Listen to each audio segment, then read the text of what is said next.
Welcome to the Pretty Powerful Podcast, where powerful women are interviewed every week to share real inspiring stories and incredible insight to help women or anyone break the barriers, be a part of innovation, shatter the glass ceiling, and dominate to the top of their sport, industry, or life's mission. Join us as we celebrate exceptional women and step into our power. And now, here's your host, Angela Gennari. Hello, and welcome to the Pretty Powerful Podcast. My name is Angela Gennari, and I am here with Kerry-Ann Powell. How are you, Kerry-Ann? Hi, Angela. How are you? I am doing fabulous. It's a wonderful day here in Atlanta. I'm always happy to be on a podcast. It's a fantastic day here as well. So I'm glad we're getting a chance to chit chat. Yes, absolutely. So I love your story. I love what you stand for. I think you have so much value to bring to our audience today. So I want to take a moment to introduce you, if you don't mind. Absolutely. So Kerry-Ann is a global business strategist, speaker, and champion of small and medium-sized businesses. Kerry-Ann's varied experience of over 20 years as a Washington, D.C. attorney, lobbyist, and fundraiser positions her as an authority of what it takes to strategically succeed while confronting difficult obstacles. After raising $120 million, wow. $120 million to build the Martin Luther King Jr. Memorial, she launched her strategic business and consulting firm, Trafalgar Strategies. She and her team advise business owners from various industries and countries on creating the strategies, systems, and mindsets to thrive in business and in life. Over the years, Kerry-Ann's experience and speaking have been sought after by international brands, organizations, and institutions such as Working Women's Magazine, Dallas Leadership Foundation, CIEE, Association of Fundraising Professionals, mogul and philanthropist Russell Simmons, Rush Philanthropic Arts Foundation, and more. Gosh, that's a mouthful. Kerry-Ann is committed to spreading the gospel that running a small and medium-sized business is vital and important to our economies, yet it doesn't have to feel like trying to manage a chaotic tornado. And business owners can run their businesses smoothly and feel confident that they will thrive. Absolutely. I agree with you wholeheartedly. So thank you. It's This is the exciting. gospel, I'm telling you. It really is. It really is. As much as I love running my small business, I say, small business is not for everybody. Yes. But it's a wonderful thing to do if you have the ability to do it, at least with something, even if it's not your full-time job, finding something that you can do on the side even is fulfilling. I think so too. Absolutely. All right. So let's dive into what took you to Washington, D.C. I mean, that's huge.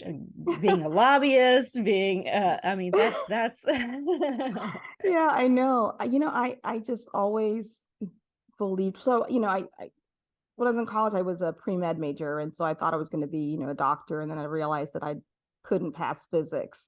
And so I get it.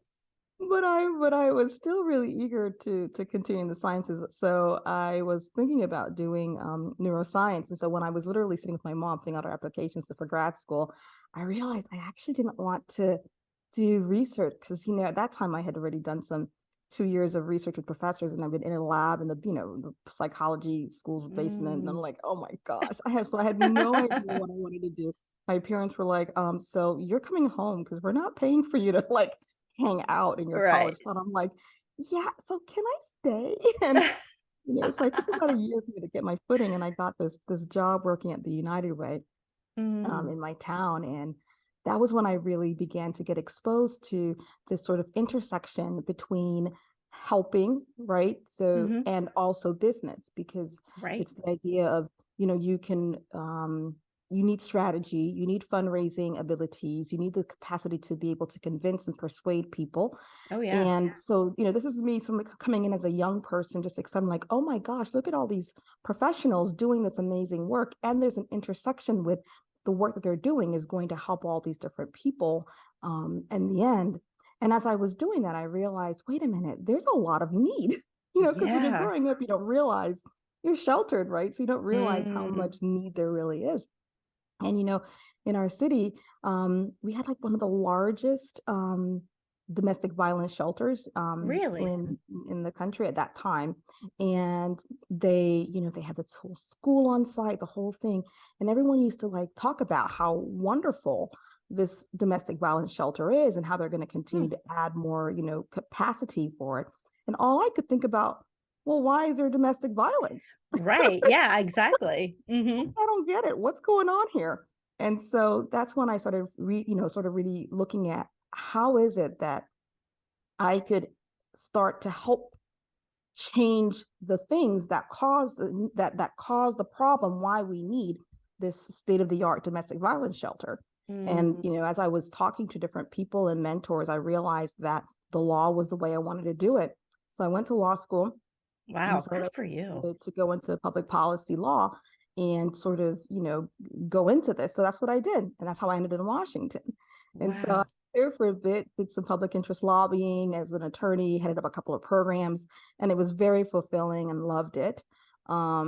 But then, I got word that they were building the Martin Luther King Memorial in the National Mall, and they were Mm. looking for a fundraiser to do corporate fundraising, which just so happened to have been what I, cut my teeth on, Hmm. back in the day. So I said, you know what, I'll pause my career for, 2, 3 years, do this whole Yeah. thing with the memorial, and then I'll get back to the law and Yeah. lobbying, but never did. I But understand. went through and did this wonderful thing, and that's how I got to Washington. Wow. Well, what an amazing thing to be part of too, is, that Martin Luther King Jr. Memorial is there because of your efforts. And that is, I mean, life It, changing, really. I mean, it truth be told, totally. I don't think there's anything else that I probably will do. I mean, of course, the future is ahead, Mm. but up to this point in my life, it truly was the most fulfilling Oh, yeah. aspect of my career and definitely a part of my life. So, Yeah, yeah. I mean, what a significant accomplishment. I mean, good for you. That's just so impressive. So you go to law school, and I love that you wanted to really kind of make a change, make a difference, because you're right. Getting to the root of the problem is really where you start solving things, right? Because Well, it's Angela, let's be it's so honest. I mean, frustrating. that's the real thing. Mm-hmm. I think we're smart, we're savvy. We come up with Mm. all these different ways to address a problem and to fix the sort of the the the symptoms of the problem. But in the end, I think for me, I'm really interested in how do we fix the root cause, because Yeah, we can do a lot of different ways to patch a problem up, and we do a lot of great things. I mean, you have people that are doing amazing things in the world to fix the symptoms of problems. But I absolutely. think I guess for me, I'm more of a root cause kind of person. And that's one of the Mm-hmm. reasons why I love the business that I'm in. Because Mm-hmm. businesses come in and they're like, oh yeah, for some reason I can't scale. And they think it's because they don't have enough sales. But then you dig deeper and you realize the problem is, well, because the product sucks. Right, right. Well, and I mean, we're in a culture where it's so much easier to fix the symptom than it is to figure out what the root cause is. And I mean, even our Yeah. healthcare system, if you look at our Mhm. Yeah. healthcare system, we're in a Yeah. society where, hey, I can either go to the doctor and figure out why I keep coughing or why Mhm. this, whatever is happening with me, Mhm. or I can just run to the drugstore and take something to band-aid it until I can't take it anymore, and then I'll go figure out why, Right. Oh and yeah. Oh yeah. same thing with diets. I just Mhm. had a nutritionist join me, and there's so much that goes on with us when it comes to our health, and most of it is our own diet. It's what we're putting into our bodies or depriving our bodies of that Angela, really makes all the difference. you have just said wisdom right there. Yeah. And we're all guilty of it. I mean, I myself, Hmm. the other day I was having all these headaches and I was like, God, why am I having all these headaches? And Yeah. you're popping an Advil here and a thing Yeah. there, whatever. And then you start to realize, oh, it's because my neck is like doing this weird thing when I'm working all day on the computer. Yeah. Yep. Yep. I'm on the computer. My eyes hurt. I'm Yeah. dehydrated. Like there's so many other things that, we Hmm. can make an adjustment and solve the symptom by also solving the root of the problem. So, Yeah. going into law to solve a Mhm. problem with domestic violence is, I mean, it's genius. This is exactly, we need more of you. We need more people like you out there, that see a problem as deeper. And I have no doubt that you take that same strategy into your business, into Yes. consulting with other businesses and saying, okay, I get it. Like you were saying, like maybe the revenue is off because the product isn't great, you know, maybe we should Mhm. start looking at, Yeah, where is the baseline of where does this start, and really yeah, going all the way down and digging yeah. deep. I have what I call sort of these eight, true culprits of Yeah. business chaos. And they, in the end, if you flip side that, it's really the eight foundational things that need to be implemented, I believe, Mm, in a business, particularly as it relates to small and medium-sized companies, for them to really thrive. And so okay. when a company comes to me and they're saying, hey, I've got this issue with cash flow, or have this issue with not scaling, or whatever the issue is, what Mm, I call those the symptoms of chaos, I then sort of really audit based on the eight components that I really have found, and what my team has found to be the real true areas that we need to focus in on. And once you sort of do an audit and say, okay, well, here's really where things are not working on, this is it right here. right. And then they're like, oh, really? I didn't even think about that. Yeah. Because, and I always say this, because fish really can't see water. And that's like, you can't see your own water when you're running your business and you're just trying to like meet payroll and, make sure that things are growing. You don't have the time to really sit back and look and see what really is the problem. So one of the things that we do is just really help people to kind of say, okay, here are some foundational things. Let's audit based on these things and let's take a look and see where they are. And sometimes you might have, just like anything, on Angela, you might say, well, this area here in the business is going quite well. This one's more medium, and this one is like fire, fire, fire. If we don't fix Right. this, Right. we Right. need to go So, ahead and do this now. yeah. So can you share some of those eight factors with us, just so that, we can kind of take a look at our own, businesses? Yeah, absolutely. So there's the first fundamental thing is what I call sort of the big idea. And Okay. that encompasses a lot of things. One, believe it or not, one of the basic things in the big idea is the owner's life vision and life Mm, plan. So oftentimes, when you look at small and medium-sized companies, the owners are very much still involved yeah. in the business. Mm-hmm. So the question on the table is, what is your life plan? And then how Right. does the business fit into that? Because maybe you created a business a long, long time ago and you didn't really have a life plan. You just kind of thought someone said, oh, you're good at this, and they hang a shingle out. And Right. then you haven't really audited and said, does this business even fit into what it is that I want my life to be, or how I want, my life to be? And you don't change the life plan. The life plan comes from the innards. Mm-hmm. If you somehow feel like there's a mismatch between the vision of your business, meaning its purpose, and the current big, big hairy audacious goal you have in your Yep. business, then you need to shift that, not the life plan, because a life plan carries you, that's coming from your soul spaces. Yeah. But some other things that fall into that basic sort of big idea component, that's like the first one, really is, how do you have a business vision? Meaning, what is Mm, the North Star for your business? I can't tell you, Angela, how many times, businesses have been just running and they just keep going and going, but they have no true goal or vision right. for the future. So the Mm-hmm. individuals, the team is running and doing their things on a day to day, and they have no concept of how what they do on a day to day, where is that connected to? What is that moving them to?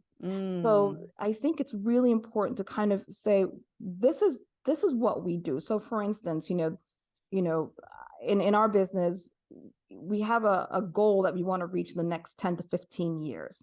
okay. And then we say, here's our purpose. Our purpose, we're in the business of helping businesses thrive. So Right. it allows for us to know that when something pops up, some sparkly, object that comes around and says, hey, here's something really cool, maybe we should do this. We can come back to that purpose and say, does this help us help businesses thrive Right. in the way that's going to get us to the big goal that we have for the next 10 to 15 years? It allows Mm, everyone to know, hey, every single thing we're doing in the business moves us towards that. right. That Right. allows for some, so if you'll be surprised how many businesses don't even have a good goal and vision. Oh, yeah. Yeah. And so that's some fundamental things in the basics. So then after, once you sort of have your sort of foundational things, and the second thing is around leadership. Okay. So I think, and I call it inspired leadership, and that is speaking to the business owner. I believe Yeah. inspired leadership requires three things. You have the ability to lead yourself well. Mm-hmm. You're leading your team well, and you're leading the organization well. The organization is an entity outside of yourself. Right. Right. And then on the third side of the third step, the third of the 8, is really the other side of the coin of the least inspired leadership, which is the rock star team. Yeah. Is your team a good fit of people where you didn't build this team? Now, of course, we all know, Angela, when you're building an organization, you might sort of, have cousin Susie come in early days because she's good at social media, and then you have someone else, whatever. Right. But as you grow as an organization and begin to age, what is the organization chart? Where the roles fit in? And then do the people that you have in your organization, are they the best people, the best fit for the roles you have created? Now, sometimes what happens is that people, they kind of didn't really do an org chart at the very beginning, and now they're sort of here, and this is the organization you have, and these are the people you have. Yeah. I just sort of say pause a bit. Pause a bit, ignore your current business, go relax for a moment and just sort of say, what does your business need now by way of a team? Ignoring who's there, ignoring what you have currently. Once you sort of create that, and then start looking at the people that you have on your team and say, okay, are these individuals, so the person that's doing all the different 5 tasks that are not related. Right. Are they, where would they fit best in the organization based on the org chart? Now, this can be scary for a lot of business owners because they're feeling like, I'm not going to let my team go, and it may not have to be like that. But in the end, the whole point is to have an org chart, have clear expectations as to the roles, making sure that people are in the best role based on their qualifications, their makeup, who they are, and then making sure that you're hiring really self-motivated people. Once you have that, then those 2 sides, inspired leadership and then the rockstar team, those are the second and third elements. You're good to go. Right. The rest of the things, you're looking at creating strategy, creating standard operating procedures to execute the strategy. You have a strong execution plan for your strategy. And then you always have optimization and innovations woven in to your business in a way, not like, oh, we're going to decide to be kind of cool and innovative today. Yeah. Right. But it's in the process. And so you have all of those sorts of things, and you wrap it around with a good growth mindset. I think those elements put you in a good position to thrive. Yeah, no, I agree with you. There's so many things there that, really resonated with me because, when I first started my business, I was one of those who, oh, I don't want to go into debt. Also, I couldn't get any money. I couldn't get any money from banks. I couldn't get any money from investors. I couldn't get any money. And so I had to bootstrap, which meant I was the recruiter and the salesperson and the operations person and the on-site manager and the employee. I was doing my own staffing. I was bussing tables and, bar backing and whatever it took. And I think, just being so scrappy in those early years and just doing everything, the hardest part has been peeling myself away from it because I know I'm the bottleneck. I know, I know right now that the business can't grow if I continue to hold on to things. And so, but it is hard that, putting that org chart together, this is where somebody like you, coming into an organization who can look at an organization as it is, right? Like there's no emotion there. There's no, PTSD.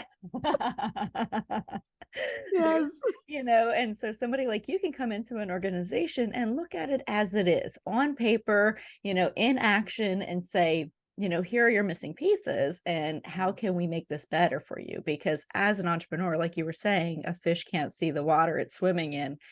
You can't see it sometimes. You really can't. You really can't, Angela. And what you just said, you're like, you realize you're the bottleneck. That is all kinds of self-awareness right there. Yeah. Because I'm telling you, so many business owners, they just don't even realize that they're the bottleneck. Yeah. And it's a hard thing to walk them through that. It's difficult, and that's what we do. But when they finally realize it, it's like, oh. And I think a large part of it is one, it's, look, I built this from the bottom, Oh, and yeah. that kind of thing. And I get it. I'm a small business owner myself. Mhm. I also know a part of it too is this kind of sense of worth, this Right. kind of, well, if I'm not necessary in this, then what role do I play? Right. And I always say, look, there are a lot of things you can outsource in a business as a business owner. Mhm. But Mhm. the things you cannot outsource are, one, your ability to be able to see the strategic vision of the organization and direct it towards that. And if Right. you're spending all the time working in your business, Mhm. there's You're not no working on your. way you can be directing the strategy of the No. organization, of the business, and No. moving it forward. You just can't have both. So you can decide Mhm. and say, this is the organization that I'm going to have, this is the business that I'm going to have, and as it is, and we're just going to keep it moving the same way. Or you can Mhm. say, I have a bigger vision for this business. And I was talking about sort of the fundamental things, right? The big idea section, that first Right. foundation. And one of the things that I often do too is ask people, well, what's your exit strategy? Yeah. Because Mhm. oftentimes, we don't have an exit strategy. So No. you're just building this thing, and then what? So what's Right. going to happen? What's the plan? I had a really dear aunt. She just last year, so she was an educator Mhm. for a number of years. And when she retired, she decided to open a childcare, like a preschool, right? Yeah. And so, of course, because she's a fabulous woman, and also because she is a very well trained educator, she Mhm. got all these different, families just would wanted to have their children go to her school. Right. So over the years, I want to say she had it for about maybe 10 years, maybe. That's what I'm in my mind. That's what I'm remembering. And through that time, you have all these young families who they just stayed with her. So they Yeah. just started having, when they were having their children, their babies, all the babies just went through that Mhm. preschool, Yeah. and because they didn't want to leave. And so they became a community. And so she has all this goodwill. She has all of Right. this um, uh, number of people that are loyal to the school and Okay. loyal to the curriculum that she developed at the school. And when Mhm. it was time to close down, she didn't have an exit strategy, so she just closed it down. So no selling. There was, and she had all this clientele.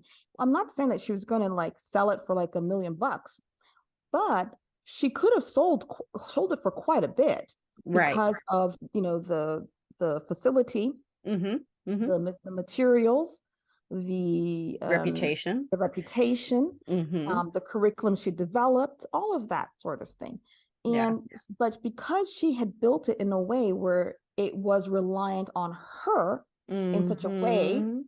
it was not sellable, even if she thought she could sell it, because she didn't build it in a way that it could be sold. Right. And of course, some of your listeners may be business owners, they're like, well, I don't want to sell it. I want to pass Yeah. it on to my kids. It's the same thing. Yeah. If you think you want to pass the business on to your kids, you have to build it in a way that doesn't require you in Right. it. Right. And you Well. also need to have some systems in place, processes in place, as well as insurance and all the other Mhm. things that will allow for you to be able to retire and have a retirement fund coming Right. out of the business and be able to sell it or give it to your family member, your kids. So if you're not thinking along, you kind of build something differently. If you know, okay, here's the plan, here's the exit strategy coming out of it, Mhm. Mhm. versus if you're just building and saying, I just want it to grow, I just want to grow. Okay, that's great. And then what, Yeah. right? So Yeah. Yeah. Yeah. Well, and honestly, the bigger the clients get, the more they're going to want to see what that extra exit strategy is. And a good example of that is when I was a really tiny little business and we were working with, we were staffing with caterers and these small venues or meeting planners. They weren't asking me for my exit strategy. But once we started getting bigger into the large venues and large sporting events and these long-term contracts, I call it the if I get hit by a bus clause, because Yes. what they want to know is Like, if you got hit by a bus tomorrow, who's running this thing, who's running right? this? And so, and it's valid. It's so valid. It's But a before valid that, I was question. like, listen, I am the business, and then I started realizing like they don't want to buy me. Right. They're buying the business. They're contracting with the business. And so Exactly. if they're contracting with me as an individual, I can't guarantee them anything, right? And so Exactly. they're contracting with a business. And so removing yourself from being the business is so important. And so that if I get hit by a bus clause. I love that. I love that clause. I'm using it now, by the way. So I'm Good. taking that. Go for it. What it is, I it's like, had what happens when yeah. you get hit by a bus? What happens? It's the if I get hit by a bus clause, and they want to Mhm. know like who takes over, what Yes. is your chain of command, what's your structure, what does your insurance policy say, Mhm. what do your Mhm. contracts say? And so I had to really kind of sit down with somebody and wrap my head around what all of this meant. And it was a little bit heartbreaking because, again, this is my baby, and every Yes. entrepreneur calls their business their baby. And so it's like it's almost like giving away your baby to, their new spouse or something. You're like, I don't want to, Let it go. I don't want you to do that. But Angela, did you find when you started asking those questions to yourself that you began to see yourself take yourself more seriously as Oh, a business? absolutely. Absolutely. Mhm. Well, and it also allowed me to really see my business as a business, right? Yes. And so that's the other thing is that, in order for a business to be successful, it really needs to exist outside of you, right? Because Exactly. I, as one human, am limited to how many hours in a day, how Yep. much output I can put out, and listen, I work stupid amounts of hours. Like Mhm. I commit way too much to this business and don't have balance. But if somebody were to have balance in their life, like it would be This nice. imaginary person. I know. If somebody were to have balance in their life, I can imagine that, having a business that exists outside of themselves is important. And I actually just gave my son his first like business lesson the other day. And you will love this I because love it. Tell me. this is so in your wheelhouse, and you would have been sitting there like, yep, do that. So, he is 16 years old, and he just started his very first real business, which was mobile car detailing, right? Okay. So he had a business when he was 13 painting mailboxes, but this is like the first real business. Like he printed off his own business cards and everything. Yeah, yeah. And he was getting calls, he's putting things out on Instagram and he's putting things out on Facebook, and he built a Facebook page and he's starting to get calls. And, now he's like, okay, well, mom, I have like 3 weeks worth of customers that I need to get to. And I'm like, well, why don't you try to knock out like 3 in a day instead of doing 2 in a day? Because if you can get that third one in, then you're getting because if they can't get this done soon, they're going to find somebody else. He's like, yeah, but then I said, you need to hire somebody to help you. He said, if I hire them, then I got to pay them. And then, I don't make as much money. And then so I sat down with him and I showed him the graph of Mhm. if you have 2 employees and you can do this much volume, you're paying out this much, but you're making this much. And I showed him how exponentially he will make more money if he brings more people on because he can have higher Okay. volume business. And he's going to retain more clients because he can get to them quicker. And so anyway, he posted it on his wall and he has it in his bedroom. And so he's like, all right, I'm totally changing the way I'm doing business now. Oh, So man, your son is lucky to have you. He's lucky to have you. You need to write a check for business strategy consultation. he said, if I went to a business consultant, how much would this have cost me? And I'm like, honey, you're not even close to there yet. Well, But you would be surprised. The statistics, Angela, are mm, huge. mhm, mhm. 80% of small businesses are solo businesses. They do not Really have employees. That's the stat for here in the interesting. US. Wow. And I It bet, is stunning to me. yeah.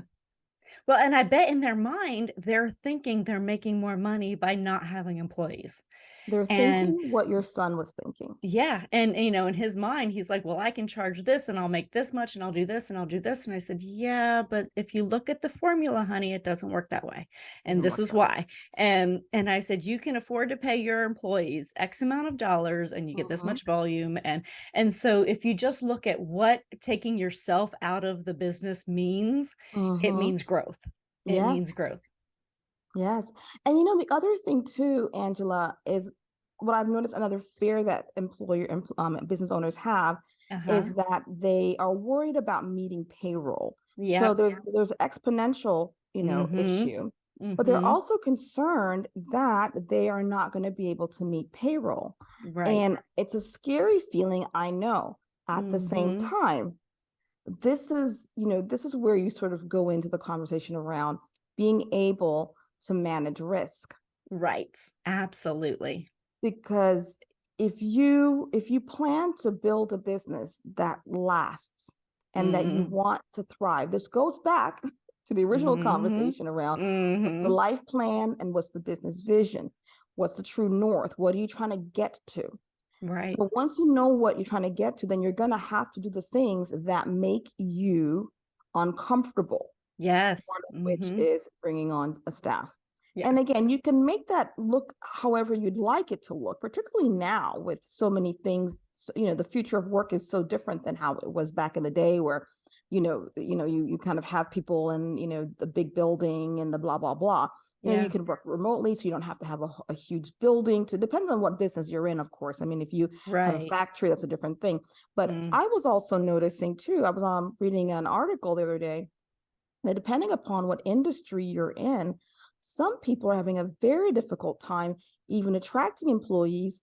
So like a lot of manufacturing companies, a lot of Mm-hmm. sort of, they call them, the article, it was really a video article that was talking about like sort of men at work, sort of jobs where you kind of think of sort of your grandfather used to work, those kinds Yeah. of more blue collar, more physical types of jobs. Right. But those they're having a very difficult time filling those types of positions. Hmm. And so in that industry, but then there's other industries where you have this whole companies are laying off, so you don't really know. But the point is, depending upon what industry you're in and how much it costs to have an employee, um, you really do need to think about, if you want to grow, if you have a strong vision for the company, one must really think about, when I saw the statistic, I mean, I knew that I was noticing a lot of companies where they're like, oh yeah, I have some employees, but I kind of contract this out, contract that out. But when you start looking, 80% of small businesses in the US Mm. don't have staff, then you really Right. begin to think, well, how are you getting to the goals that you're getting to? So Mm-hmm. I think it's really important. And when you start looking at, and you're like, oh, well, that's okay, no problem. Well, with small businesses, over 90% of businesses in the country are small and medium-sized businesses. Right. Okay. Mm-hmm. In Europe, it's 99% of companies are small business. So this is not like, oh, they're small businesses, blah, blah, blah. They're sort of like, hobbies. No, it's a huge part of Right. our economic base. Huge. Yeah, And then, in the absolutely. US, we look at 2/3 of employees are hired Mm-hmm. by a small business. So Mm-hmm. this is a big, huge deal, you Yeah. know. And Yeah. so I'm so glad you had the conversation with your son, Mm-hmm. because it's a good foundational teaching that will take him through. Right. And well, and I think it's part of the, you can grow and scale a business, but you can't do it if you're doing everything. Like I'm really fortunate because, for a while, like I said, I was doing everything in my business and I thought I was doing it really, really well Mm-hmm. until I hired the team I have now. Like I have the best team I've ever had. And they handle so much more, so much better than I do, I right? Just know, right? putting somebody in that role, like my recruiter, my salesperson, like they're crushing it. And Yes, I was doing like a tenth of it and thought I was crushing it, and so it's amazing how much better things get. My yes. office manager, I was it was taking me, and here we go with small businesses again, just trying to do everything. It would sometimes take me 30 days to get an invoice out because I was trying to do so much. She has those things whipped out in no time. I mean, she's the reason we have cash flow, right? So, but it's those things. It's like I don't have to stay up until 2 o'clock in the morning to get invoices done because I know Right. they're done and they're done right, Yes, because she's yes, not doing it in addition to the 43 other things that are on her plate, and yes, so yes. having people in those roles, man, and that hierarchy and that org chart you were talking about, that is gold. That is It is such golden. gold. It is Hmm. golden. It is really golden. And then I think if this conversation could really just, tickle someone's ear out there who Yeah. is, who's running it, like, you have a good product, Right. you have a good service, that Hmm. you can, provide value to the world, then believe in yourself. Bet on Yes. you. Bet on Bet you. on you. Get Hmm. that team going. And look, I think was one of the I loved how you're like, well, yeah, you were like, the cook, the chef, Yeah. the bottle Hmm. washer. Hmm. At some point when you do that org chart, particularly if you're a solopreneur, um, if you do that org chart, it's gonna have your name in there.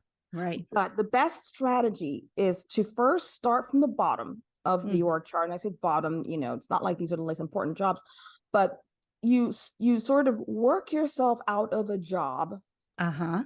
at each rung of Hmm. the org chart, so that you're doing the work, what it takes to do that job. Hmm. Yes. You Right. know what the systems, the procedures, the operating procedures, everything that it takes. You create the job description based on what it is to be true. You Hmm. create the job commitment and Right. what needs to happen. You hire someone to replace yourself. You move to the next one, Right. and you just keep moving up, up, up. And the more, and it's funny, once you start hiring people, you realize, oh goodness gracious, why didn't I do this before? You start doing it faster. But Hmm. if you have someone that's sort of listening right now, and they're like, yeah, man, I'm having a hard time really feeling comfortable hiring, just take the risk of taking one role that you're currently doing in your business, create a job description for it, write down all of the processes that you have within that particular job description, Hmm. and then think about who you have to be when you're doing that particular job, so the kind of person you need to bring in to Yep. really fill that. I mean, if Right. it requires you to be more extroverted in that job or more organized in that job or whatever, then fill that role, move to the next. And Right. that will give you the process to be able to systematically fill your business with good quality, self-motivated people who believe in your business values, and it becomes beautiful. Yeah, yeah, absolutely. Yeah, I'm a huge believer in building other leaders as well, because if you have somebody who can come in on one part of the job and then they just keep showing more and more dedication, just keep rising that person up through your organization, and you'll be Yes, amazed at how powerful that one position has turned into. And, yes, somebody who has enabled you to step away and do something working on your business instead of working in your business is a huge blessing. And so yeah. those people are the ones that you really got to pay attention to and say, okay, this person is taking enough off of me that I'm now finally able to work on my business. I'm working on strategy. I'm working on Mhm. development. I'm working on all those things that when you're working in your business, all you're doing is managing tasks, right? Just So, managing tasks. That's all you're mm, doing. Yeah. yeah. And I love what you said, because I have a real philosophy, and I know that things are looking different as we move forward into what the future of work looks like. So Right. each generation wants to has a different way of how they look at work, and so I think we need to respect the changing shifts of tide. At the same Yes. time, I do think that there's human nature at play. Mhm. Human nature. People want to be part of something that's bigger than themselves, Absolutely. period. Yes. And not Mhm. everyone wants to start a business. Right. And so you think about who are the people, and as time goes on, it may be more difficult to find people who are self-motivated and who want to be a part of something bigger than themselves for a period of time. But trust me, there are. Don't let the news get you think, oh, everyone's out there quiet quitting. That is not true. Nope. You create a good culture in your organization. You treat people fairly. And you have a high standard where all of you agree these are the values of how we operate here in this company. Right. You would be surprised at how people will step up, and they will step up in a way that you don't, no matter how much you pay, like obviously paying people is very vital and important, but that's not the only motivating factor of getting people to want to do things that are way more beyond the scope. I was mentioning as we were building the Martin Luther King Memorial, I had this funny story. We had gotten, I don't know if you remember, oh my gosh, this is the company's called. It wasn't Roadway, but there's two major trucking companies in the U.S. And there's Roadway and there's another. Anyway, the point is, the other one, I feel terrible now, but it's been 10 years. Give me a break. Right. I'm getting older. My memory is not that great. I hear you. One of the big trucking companies, they worldwide, I think it was, they I was able to get them to agree to wrap. We were doing this, great sort of promotional educational program called Kids for King. And it was a tool that we were, providing for schools to, to teachers to be able to use to teach kids about Dr. King, and also teaching them how to be charitable so they could, collect coins and do little bake sales and those kind of things to support the memorial. Yeah. So, so the company said, okay, we'll wrap, all of these trucks that, these trucks go around the country all around.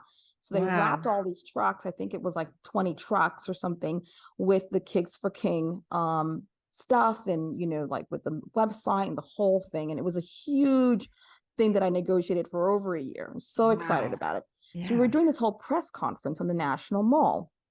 And if you have some folks that are international audiences, the National Mall is where we have all of our memorials in Washington, D.C., and it's a National Park Service property. And, there's not many, there's some things you can't do on the National Mall. Right. So anyway, one of the things you can do on the National Mall is having semi-trucks on the National Mall. Right. But we were able to get the National Park Police to agree to get this, to allow us to bring this truck on, because we were going to stage the truck, and then the CEO of the company was going to come and, do this whole, it's going to be a big deal, right? Yeah. We had the Department of the Secretary of Education was going to be there. It was kind of a big deal. Yeah. But what the Park Service said was, the Park Police said they had to be there. The truck had to be on site by like 5:30 a.m. or something like that. Okay. So because, rush hour begins and people are driving in from all parts. So, me and my colleagues, to my colleagues, now, how we are women, we were looking cute. We had our outfits and stuff like that. And we're there at 4 a.m. because we're at their park 4 a.m. Of course, one, to make sure the truck was there, but two, to just kind of make sure everything else is going. Anyway, this truck, the driver, of course, if you've been to Washington, D.C., it's not very, the roads are difficult. It's not an easy, navigation. Not for a truck. No, barely for a car. Yeah. Yeah, really. So he is, saying, they're a little lost, and we're trying to tell him where to come, and there's a big thing. And eventually we see the semi like drive past us, like the entrance. Oh no. And we knew had he kept going, there was no way that he was going to be able to be permitted to come back in. So here we are running in our cute outfits, the hair, the makeup, and we are just running at 5 o'clock in the morning, trying to get, my gosh, yelling overhead. That's waving our hands like crazy, trying to get this truck driver to see us so he could come in. Needless to say, he did see us, got back in, did a whole maneuvering, got back in, the whole thing went fine. All right, good. You don't have, unless you can't pay employees to do that. Mm-mm. That's Mm-mm. because they have a vision of the company. Yes. They are bought into it, and they Mm-hmm. believe that what they do is worthwhile to the Yes. movement of the organization. Mm-hmm. So yeah, I don't know what, you know how we are. I was not about to ruin the shoes. Right. There's no Mm-hmm. money that could have ruined the shoes Right. Yes. or the hairdo, because I was Mm-hmm. perspiring at that time because, Mm-hmm. DC is, Oh yeah. humid and all that kind of stuff. But the point is that you can develop a company that has strong culture, Mm-hmm. strong standards, strong values, where you appreciate your employees, you pay them well, yes, but create a place where they're appreciated. They'll be Yes. running at 4 a.m. in the morning trying to tail down Mm-hmm. a semi truck because they believe Mm-hmm. in what you're doing. Right, right. And they're part of something bigger, they're Part of they're something part of bigger. something bigger, and Yeah. everybody wants to feel that. And I talk about this sometimes about legacy, like we all want to have a legacy that says I was part of something special, right? Yes. Not I was something special, because that's this ego, and that doesn't matter. You Right. know, after we go and we pass on, we want to know that our life was lived in a meaningful way that Yes. lives on beyond us, right? Yes. And so our legacy is what exists when you're gone. Yes. And that's what a company, a company owner, it's what Yes. exists when you're gone. What exists when you're gone? What exists? Hmm. You were talking about kind of like this idea of, entrepreneurs saying, "Oh, this is my baby, my baby." And yeah, I Hmm. understand it because I feel the same way too. Yeah. But I heard Jay Abraham say it a better way. He said, your business is kind of like a hedge fund Yeah. where you are the investor. You are the main investor in this hedge fund called Hmm. your business. And you have to make wise choices as to how you're investing in it and how you're structuring it. But if you invest well, Hmm. then this hedge fund outside of yourself, when you're gone, it's still there, that people can reap the benefits from it. And they can, whether it's your employees, whether it's your customers, whether it's your family, the families of Mm. the employees, your investors, if you decide to sell a part of your companies. So the point here is, it's an entity that's outside of yourself, but you're the primary caretaker of it. Right, right. And you're the primary investor of it. And if you do it well, Hmm. the legacy is beautiful. The It legacy is really beautiful. is. Really is. Well, I love this. Gosh, so much valuable information. And I have a couple questions for you. I want to know you're so inspiring. I mean, obviously, like what you've done with the Martin Luther King Jr. Memorial, and what you've done with your business to help inspire others on how to grow and how to, have a strategic vision. So who inspires you? Well, I have a couple of people that inspire me, but today I'm going to say Martha Stewart. Let me Yeah, tell okay. you, as a business owner, that woman is just something else. Hmm. It's actually between Martha and Oprah. I think they like the two of them together. I have like a picture that I found Yes. online years and years ago. I think it was on Pinterest. A picture of Martha and Oprah together. It's a black and white picture. Of course, it's not. There was color pictures when they were around, but Uh-huh. and I literally have it in my phone. But I'm going to say Martha today because this is a woman who has commercialized the art of what was considered just women's work. Yes. Right? I mean, it's just women's work that was, Right. yet I honestly, as a young, I'm not age myself, but when Martha had her Martha's Living Show, I would watch that thing religiously because I Mm. would just loved all of the different tools she would use, and like she taught so many different things that you didn't really see out there Yeah. before. And Hmm. then, she had the whole, magazine. Then she had all of the stuff she had in Macy's. Yep. And then she had the little lip situation and, with the law. And Uh-huh. then to come back and Hmm. still move forward. Hmm. This woman I just saw on Instagram today, Hmm. she has a partnership with Amazon, Angela. They just launched Wow. it today. All her Mm. stuff is going to be on Amazon. I mean, she just doesn't stop. Like, Mm-mm. she just No. doesn't stop. And I'm really impressed with it. And again, it's to the core, the core things of what she believed in. Her business is still the same core things from 20, 30 years ago, from, Yeah. but yet she's evolved with the times. you know, and yet she's been able to still maintain the brand in a way that I think is really great. And to think, you know, she, at the time um, when she was you know, when they had the initial public offering, I mean, that Yeah, company was doing gangbusters I on know. women's work. Yep, this is true. This is true. So, you know, today it's going to be Martha. Go ahead with Yeah. your bad self. Yes, yes, absolutely. Well, good for her. Yeah, I agree. I agree.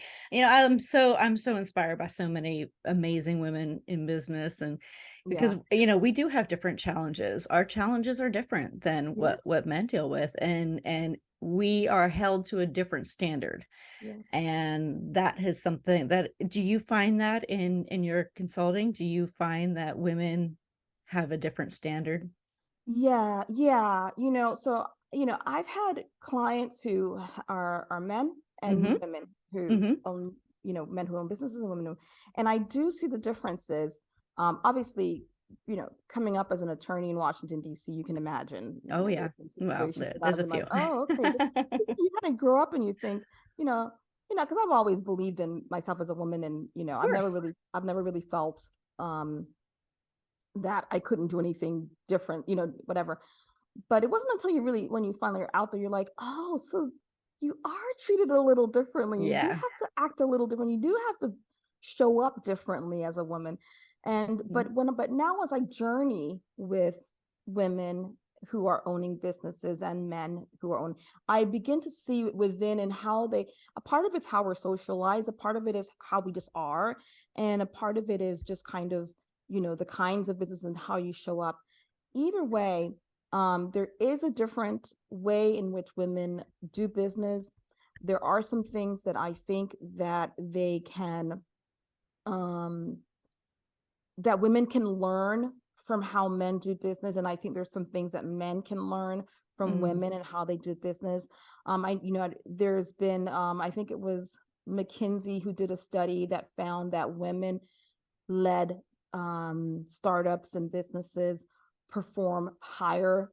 Right. When you have companies that have more women-led companies, they perform higher in several different markers, including revenue. Mhm. But yet only 4 out of 10 US companies are owned by a woman. Mhm. And then you start looking at how women owned companies are treated when it comes to getting investments and financing. Oh yeah, It is completely different. completely. It is so, even the questions, I think it was WEBNC company, they did a sort of a study on the kinds of questions that Mhm. women founders receive from investors versus men. From women, it's always about risk. Can they handle the risk? What are you going to do about risk? Versus, you know, more like, how are you going to grow? How are you going to scale? Are those questions Mm. that are fielded towards men. So there's real differences there in Right. how the business owners are looked upon, and it's more difficult. You know, you were talking about when you were trying to get funding for your Mhm. company, it's more likely that women will have to more bootstrap their company based on like Yep. family funding, their own funding, those kinds of things. It's very difficult to get funding. So you're looking at, and then you start looking at scale. Mhm. More, even though more women-led companies have, like, the stats are real that they have higher metrics, it is difficult to get the numbers of women-owned businesses that hit the million, right? I know that people feel like that million marker is sort of like an arbitrary number. It really isn't It's not. arbitrary. If you hit the million, it's likely that you will be able to then move on to the multiple seven figures and then continue. So when you start looking at the number of women-owned businesses that hit the million at top line revenue, those numbers are dismal. So I think that the statistic, because I know the statistic, and I think it's somewhere around 2% of all businesses that make $1 million or more are owned by women. yeah, It's shocking. It's it's shocking. shocking. It's Mhm. shocking. It's very shocking. And so, you know, I'm a big, huge proponent of look, I call myself a small business champion, period. And, whether it's owned by a man or a woman, but Sure. as a woman, I think, and just basically when you start looking at it, we have to, we're losing all of this, half of this resource sort of lagging over here because we don't have structures in place to bring up more women-owned businesses. So my big thing is right now, we need to be investing in small and medium-sized businesses as a whole, particularly if Right. you're looking into, particularly if we're talking about this being a recessionary year, we need to start creating structures and systems and infrastructure in place for small businesses to be able to thrive, period, done. Mm-hmm. And we need to be looking specifically around how we can support women-owned businesses, because when they are leading and leaning well and given the structures that are necessary, the systems and the support that is necessary, whether it's through investment, financing, which is the biggest thing really for small businesses, right? It's all about cash, but Right. also be able to provide the kinds of tools that are necessary to Mm-hmm. be able to allow them to be able to uh, compete in Mm-hmm. different ways. Then we're doing something really great for our economies, and we're doing Right. something really great for for our tax base. We're doing something Absolutely. great for an ability for to be employed. It's a lot Mm-hmm. of things that we need to be able to do that we can't do if we're not supporting women-owned businesses. Absolutely. And the diversity piece in general, excuse me, I'm coughing. The diversity piece in general, it leads to a more well-rounded organization that has a stronger foundation, that has more insight into what their customers actually need. When everybody on the board of directors of a company looks the same, that's not okay. You need to have diversity in the room so that you can get those points of view that you Yeah, just need in order to make a business really sustainable for the future. I agree. I mean, Angela, you've seen those those ads that show up and you're like, was who was sitting on who was in the meeting? How did that Hmm. how did Yeah. that leave? I know. Yes. I sometimes watch and I'm like, Hmm. but who was at the table? Right, right, Yes, right. let's Oh, there push were that one out. there were some Super Bowl commercials that came out just like that, and I was like, "Who said that was a good idea?" I'm like, I would love to know where that came from. But yes, I agree. Yeah, So yeah. tell me, okay, so as women, we often give our power away. This is something that we do, unfortunately, pretty frequently, whether it's taking criticism that we don't deserve or giving, credit to somebody who did not deserve it, but we will be the one to kind of shy away from that. We will let somebody take our power away. So tell me about a time that you gave your power away, and then another time that you've stepped into your power.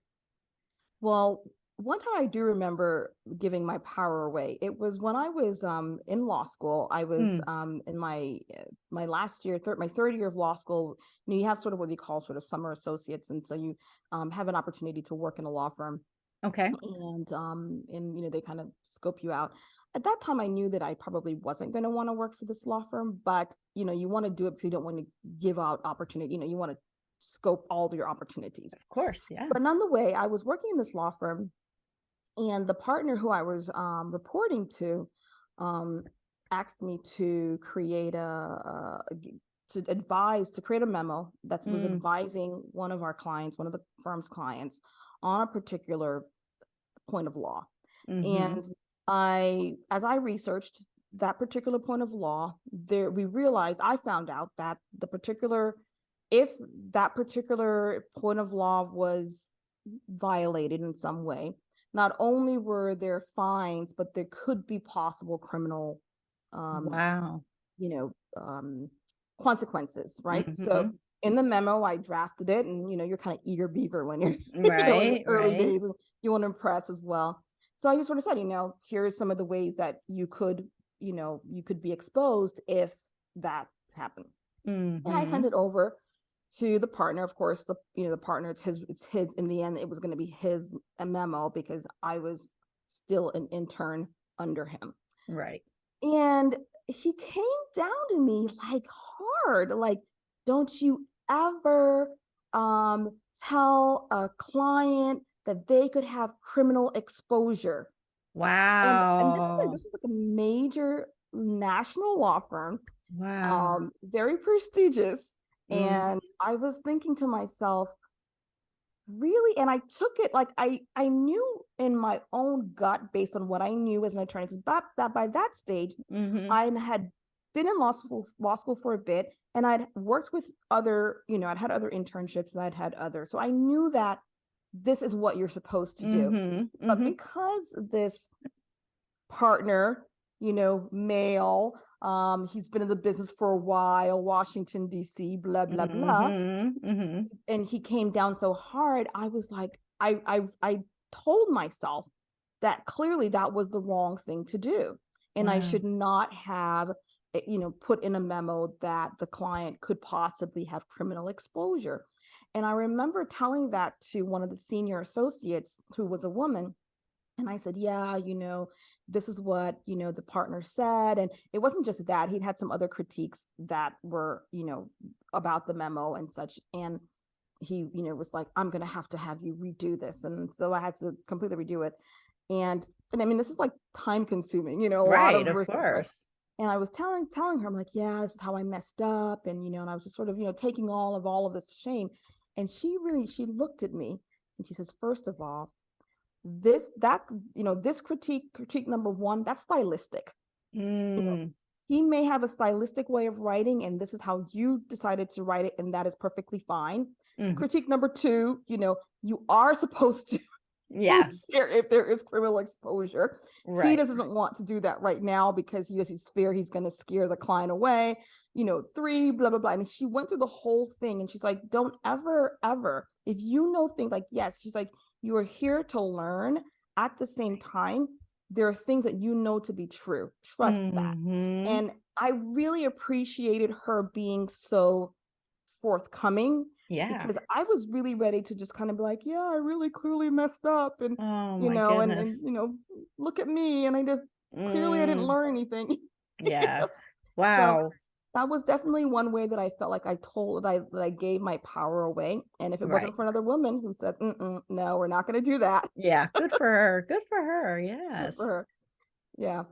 Well, And I good for would you. say, I would say, in terms of owning my power, was really going into stepping into my business, and Mm-hmm. I mean, when I'd started my business, various iterations of it before I went full time into it. When I went full time in 2014, yes, Mm-hmm. it was a scary thing, Angela. When you decide, okay, I'm not going to allow, I'm not going to have any, cushion Yeah. from, my job. But I'm going to believe in me. I'm going to bet on me. you know Mm-hmm. that was me owning my power. And what I don't want to have any of your audience to think that it's just been all roses and beautifulness and wonderfulness and easy. It's not easy. There are moments when I'm looking at the bank account and I'm thinking, really, Mm-hmm. hey, so this looks interesting. Mm-hmm. Right. There's Right. moments when the first time I got like a big huge client, and I didn't staff it enough well, so it kind of just really didn't go very well, and I had to have a come Mm. to Jesus conversation where I was the one being come to Jesus. Yep. Oh yeah. There are lots of moments when building a business where there are ups and downs. So the reason why I'm saying this is because sometimes social media will get people thinking that everyone's out there just, balling, it's going straight line. But Mm-hmm. this is how Mm-hmm. it goes. It jaggers up, but Yep. it's always going up if you're doing Right. what you need to do to build it. Right. So, but I think when I decided to walk full time into my business, without the crutch of my full time job, that was really the moment where I felt like I was owning myself, owning my power, betting on me. And I Yeah. want to really encourage other women who are listening to this. And I know you have male audiences too. And I know Yeah. sometimes there are moments when you have to sort of bet on yourself as well as men. Yeah. But for Yeah. women, for some reason, we're socialized to not own our power in a Mm-hmm. really strange kind of way. Yeah. So that was one of the moments when I did, and I felt good about it, and I don't regret it. Well, good for you. I love that. Yeah, I agree. Mhm. It's, stepping in and owning that power and trusting yourself. That's the hardest part, right? Trusting yourself to be able to do everything that you in your mind, you can do, but that courage, it takes courage every single day. And Every single and day. yeah, every single day it takes courage. Mhm. So I have really, really enjoyed this conversation. You are such a blessing because you have given so much great information, but I have one more question for you. So, what do you wish more people knew? that they really have it within them. Yeah. Like they got it. Mm-hmm. We really are made of stardust. Mm-hmm. All of us. All Yeah. of us. And so step into it. Leave all of the negative emotions behind, any of the jealousy, the fear, the worry, any of the things that pop up for you. Do the healing that you need to do for your childhood wounds and traumas. We all have them. Just address them, heal them, and then move forward, because we all have it within us. We're all made of stardust. We can do amazing things.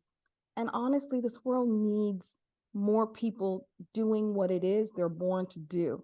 Yeah, I agree. Yeah, I love that.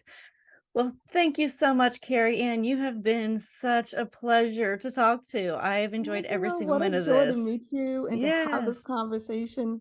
Really. Absolutely. Well, I am looking forward to hearing more and more about what you're doing, because I have no doubt that you're not stopping anytime soon. So keep going. I love this. So to you as well. thank you so much for your time today. Again, you can find Kerry-Ann Powell on our website at prettypowerfulpodcast.com. You can check her out. Go check out her company, Trafalgar Strategies, and let her help you to create an amazing, sustainable, life-giving business. So thank you so much, Kerry-Ann. Have an amazing day. Thank you for joining our guests on the Pretty Powerful Podcast. And we hope you've gained new insight and learned from exceptional women.